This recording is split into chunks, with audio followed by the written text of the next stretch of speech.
ఏం చేస్తున్నారు? సెట్ చేస్తుంది మార్చాలి.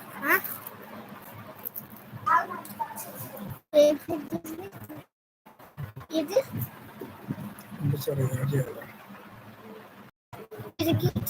తిరిగే వర్క్ కావాలన్నా తిరిగే వర్క్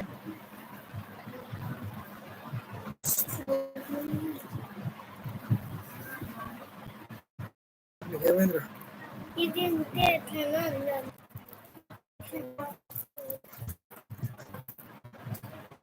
ఫేస్బుక్ లాగిన్ అది లైవ్ 4 మినిట్స్ స్టార్ట్ అవుతుంది ఇప్పుడు. ఏమంటే ఇంటర్వ్యూకి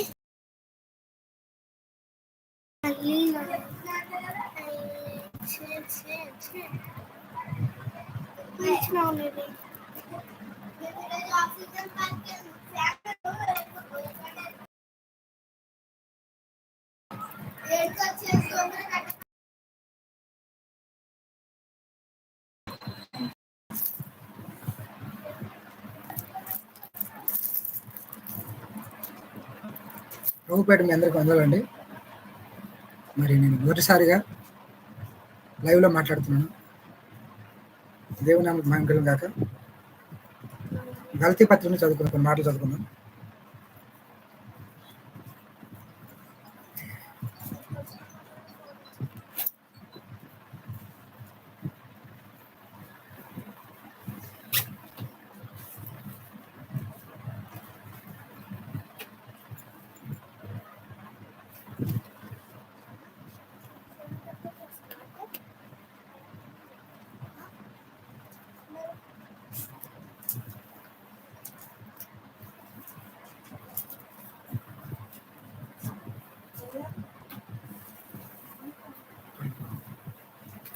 చిన్న ప్రార్థన చేసుకుందామండి. దుష్ట మృగాలుగా ఉన్నారన్నమాట. అంటే దేవుని పనులు ఏం చేయట్లేదని మనం పరిస్థితి మనం అర్థం చేసుకోవాలన్నమాట. ఆ యొక్క ప్రాంతంలో ఉన్నటువంటి క్రేతీల గురించి వారికి రాస్తూ పత్రిక ఆ పట్టణాలు రాస్తూ తీతు గారికి రాస్తున్నాడు పౌలు గారు. వాళ్ళ గురించి చెబుతున్నాడు అన్నమాట. రెండో అధ్యాయంలో ఒకటో అధ్యాయం చదివితే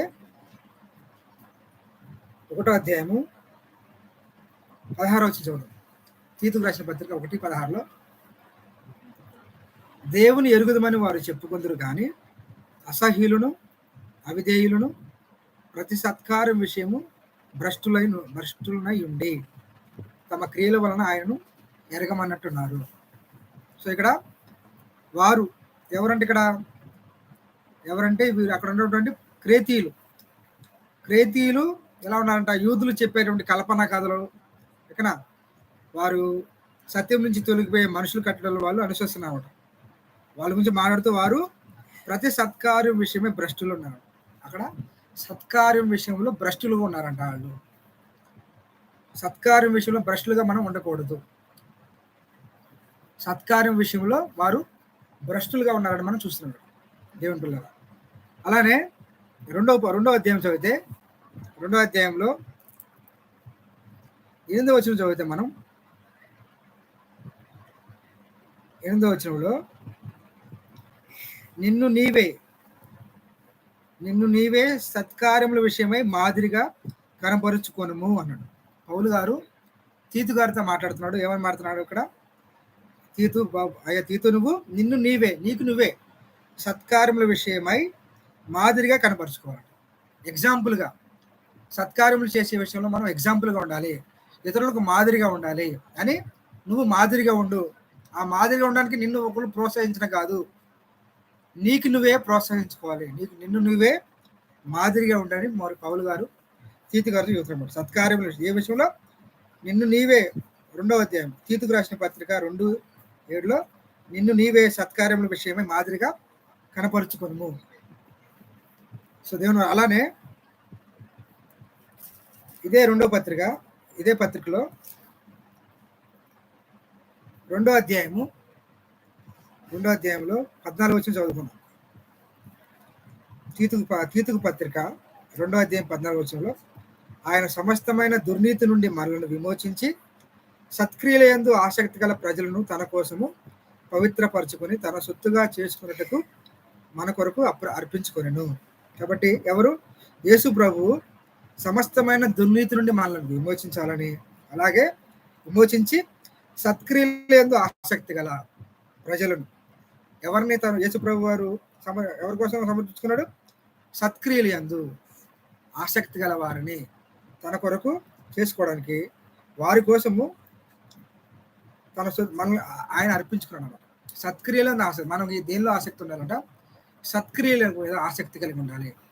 అలా ఉండాలని ఆయన అలాంటి వారి కోసం ఆయన మరి అర్పించుకున్నాడండి, మనకు బలైనాడని మనం చదువుకున్నాం తీతుకు రాసిన పత్రిక 2:14.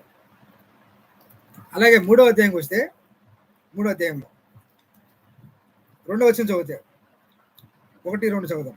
అధిపతులకు అధికారులకు లోబడి విధేయులుగా ఉండాలి. ఎవరు? మనం ఉండాలని సంగతులు చెప్పని పౌలు గారు తీతు గారితో మాట్లాడుతున్నాడు. 2వ వచనంలో ప్రతి సత్కారము చేయుటకు సిద్ధపడి ఉండవాలనని. ఏం చేయటానికి ఉండాలంటే మనం ప్రతి సత్కార్యము చేయుటకు సిద్ధపడి ఉండాలి, రెడీగా ఉండాలి. దేనికి రెడీగా ఉండాలి? దేవుని బిడ్డలు ప్రతి ఏ సత్కార్యం అయితే ఉందో మంచి పని, ప్రతి సత్కార్యము చేయుటకు రెడీగా ఉండాలని దేవుడు ఇక్కడ చెబుతున్నాడు. ఓకేనా? కాబట్టి మనం ఇక్కడ చదువుతాం. అలానే ఈ 3వ అధ్యాయంలో 8వ వచనం చదివితే 3:8 ఈ మాట నమ్మదగినది కనుక దేవుని యందు విశ్వాసం ఉంచిన వారు సత్క్రియలను శ్రద్ధగా చేయటందు మనసుంచున్నట్లు నీవి సంగతులను గురించి దృఢముగా చెప్పుచుండవాలని కోరుచున్నాను. ఇది మంచి మాట అండి. చూడండి ఇక్కడ 8వ వచనంలో ఏ మాట నమ్మదగినదంట? దేవుని యందు విశ్వాసం ఉంచేవారు. నేను దేవుని యందు విశ్వాసం ఉంచుతున్నాను, నేను దేవుని నమ్ముకుంటున్నాను మనం అనుకుంటున్నాం కదా. అలాంటి వారు ఏం చేయాలంట? సత్క్రియలను శ్రద్ధగా చేయటం. ఏం చేయాలి? సత్క్రియలను ఎలా చేయాలంట? శ్రద్ధగా చేయటందు మనసు ఉంచాలంట. మనసు ఉంచున్నట్లు ఈ సంగతులు దృఢంగా చెప్పాలంట. దృఢంగా గట్టిగా నువ్వు బల్ల గుర్తు చెప్పానట్టుగా పౌలు గారు మాట్లాడుతున్నాడు. దేవుని పిల్లారా, కాబట్టి మనం దేవుని నమ్ముకున్న మనము సత్కార్యములు చేసే విషయంలో మరి ఆసక్తి కలిగి ఉండాలని, మనం శ్రద్ధగా చేయాలని మనం నేర్చుకుంటాం. మళ్ళీ రిపీట్ ఇదే మాట, మళ్ళీ ఇలాంటి మాట ఇదే అధ్యాయంలో చివరి మాట చూద్దాం ఒకసారి. 3వ అధ్యాయము 14 వచనం చదివితే మన వారు నిష్ఫలులు కాకుండా నిమిత్తము అవసరమును బట్టి సమయోచితముగా సత్క్రియలను శ్రద్ధగా నేర్చుకునేవాళ్ళను చేయుటకు. అంటే పౌలు గారు అన్నాడు తీతుతో, అంటే మన వారంటే సంఘంలో ఉన్నవారు, సంఘస్థులు. సంఘంలో ఉన్నవారు ఏం కావుతుంట? నిష్ఫలులు కాకుండా నిమిత్తం. అంటే చాలా మంది సంఘంలో ఉన్నవారు కూడా నిష్ఫలులు అయిపోతున్నారు, ఫలం లేని వారుగా అయిపోతున్నారు అని మనకు అర్థం చేసుకోవచ్చు. వారం చర్చికి వచ్చినా సరే, వాక్యం ఉన్నా సరే, చాలా మంది వాక్యం ఫలింపలేకపోతున్నారని మనం అర్థం చేసుకోవచ్చు. నిష్ఫలులు కాకుండా నిమిత్తం ఏం చేయాలంట?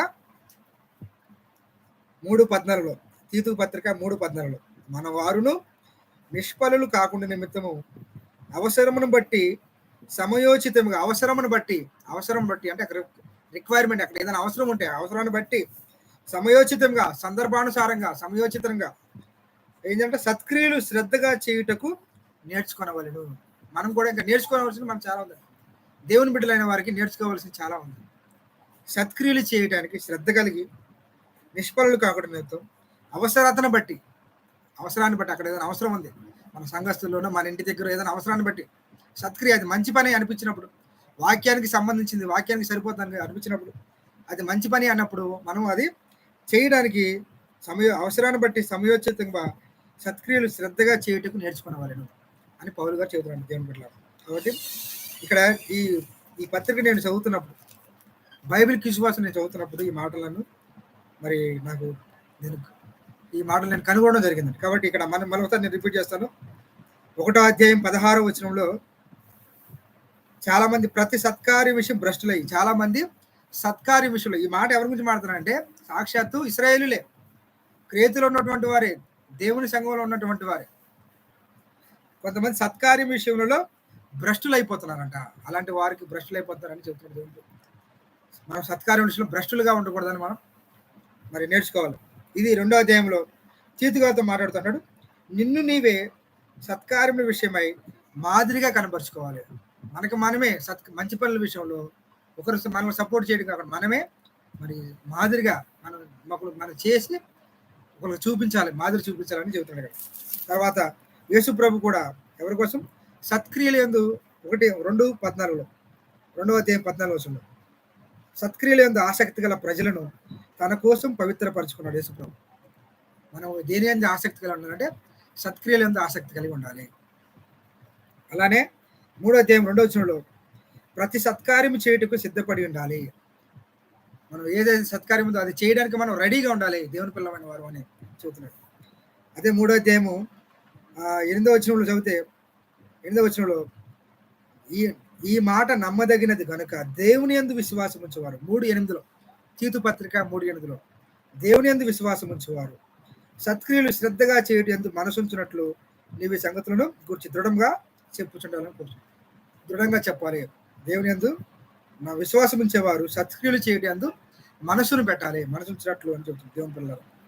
అలానే ఈ అధ్యాయం చివరిలో 3వ అధ్యాయము 14 మన వారు నిష్ఫలులు కాకుండా నిమిత్తము అవసరం బట్టి సమయోచితంగా సత్క్రియలు శ్రద్ధగా చేయటం నేర్చుకునేవాళ్ళను. బ్రదర్ అలా బాగానే చదువుతున్నాం బ్రదర్, మరి సత్క్రియలు అంటే ఏంటి అసలు అని అంటే, సత్క్రియలు అంటే దేవుని పని సత్క్రియనే అండి, మంచి పనులు సత్క్రియనే. ఒకసారి చదివితే మరి మనందరికీ తెలిసిన సందర్భం, అపోస్తుల కార్యంలో ఒక స్త్రీ ఉంటుందండి. పేతురు గారు తను చనిపోయినప్పుడు తనను లేపుతాడు. ఆమె పేరు దోర్క.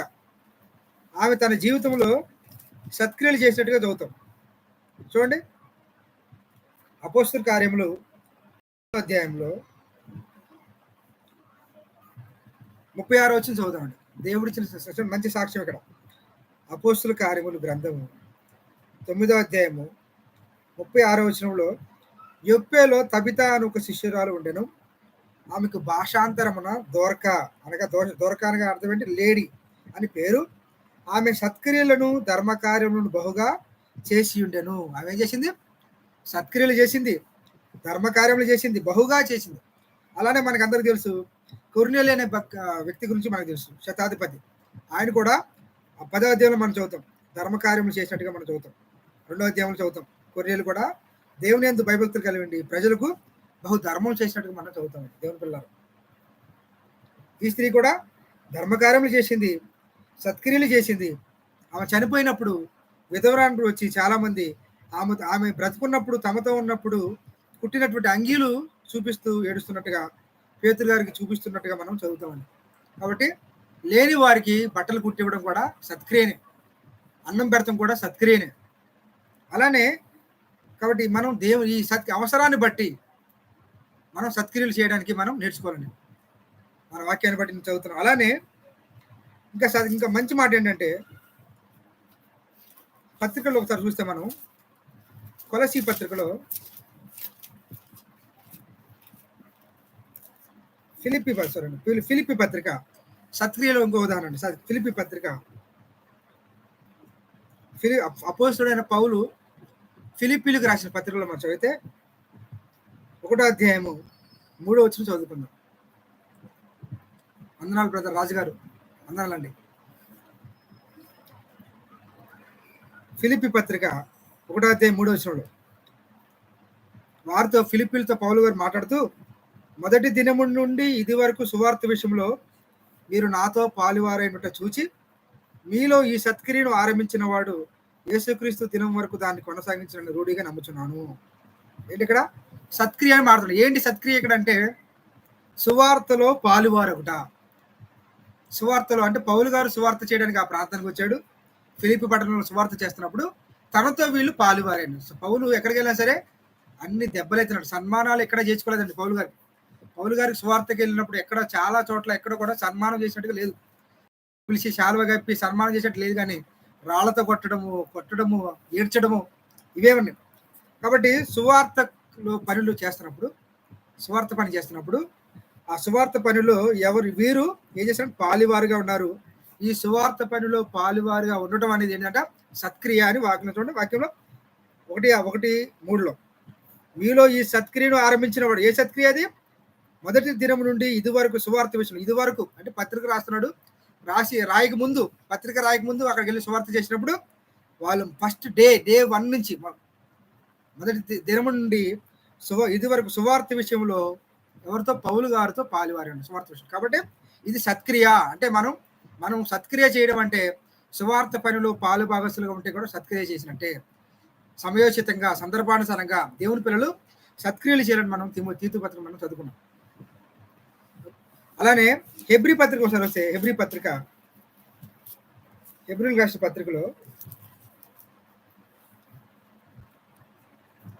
హెబ్రీలు రాసిన పత్రిక 10వ అధ్యాయము 24-25 చదివితే అపోస్తలుడైన పౌలు హెబ్రీయులకు రాసిన పత్రిక 10వ అధ్యాయము 24-25లో చూస్తే, కొందరు మానుకొనుచున్నట్టుగా సమాజంగా కూడుట మానక ఒకరినొకడు హెచ్చరించుచు ఆ దినము సమీపించుట మీరు చూసిన కొలది మరి ఎక్కువ అలాగ చేయొచ్చు.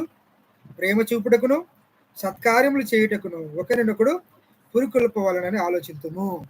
ఏం చేయాలంటే ఇక్కడ మరి యేసుక్రీస్తు దినము రాకడ సమీపిస్తుంది కాబట్టి ఆ దినం మరి సమీపంగా మనం తెలుసుకున్నప్పుడు సమాజము కూట దేవుని సన్నిధికి వెళ్ళడం మానకుండా, సమాజం కూట మానకుండా ఏం చేయాలంట? ప్రేమ చూపాలి. క్రీస్తు మన ఎడల చూపిన ప్రేమను మనం కూడా ఇతరులకు చూపాలి. ప్రేమ చూపుటకును సత్కార్యములు చేయుటకును ఒకరినొకడు పురుకొల్పుకోవాలి. ఒకరికొకరు ఎంకరేజ్మెంట్ చేసుకోవాలన్నమాట. అంతేగాని చాలా మంది దేవుని కోసం, బ్రదర్ నేను ఈ పని చేస్తా అవుతుందా, ఇది నీకు అవసరమా, నీకు అయ్యగారు చెప్పాడా, నీకు అమ్మగారు చెప్పిందా, ఇలా చేసి డిస్కరేజ్ చేస్తారు. కానీ దేవుడు వారికి తలంపించినప్పుడు దాన్ని ఎంకరేజ్మెంట్ చేయాలి. ఏదైనా ఒక తలంపు మనకు కలిగిందంటే అది దేవుని వల్ల కలిగిందంటే ఎవరు ఆపలేరు. కాబట్టి మనము చాలా మంది డిస్కరేజ్ చేస్తుంటారు, సపోర్ట్ ఇవ్వరండి. చాలా ఆనాడు కూడా యేసుప్రభు కూడా ఏనాడు కూడా యేసుప్రభుని దేవాలయంలో తీసుకెళ్ళి సన్మానం చేసి వాక్యం చెప్పించడానికి ఎక్కడ లేదండి. యేసుప్రభు వీధుల్లో సువార్త చెప్పాడు, కొండ మీద సువార్త చెప్పాడు, సమాజ మందిరాల్లో చెప్పాడు, తీరాన చెప్పాడు. దేవుడు ఇర్మియాని కూడా ఆ రోజు దేవుని మందిరంలో వాక్యం చెప్పకుండా చేశారండి.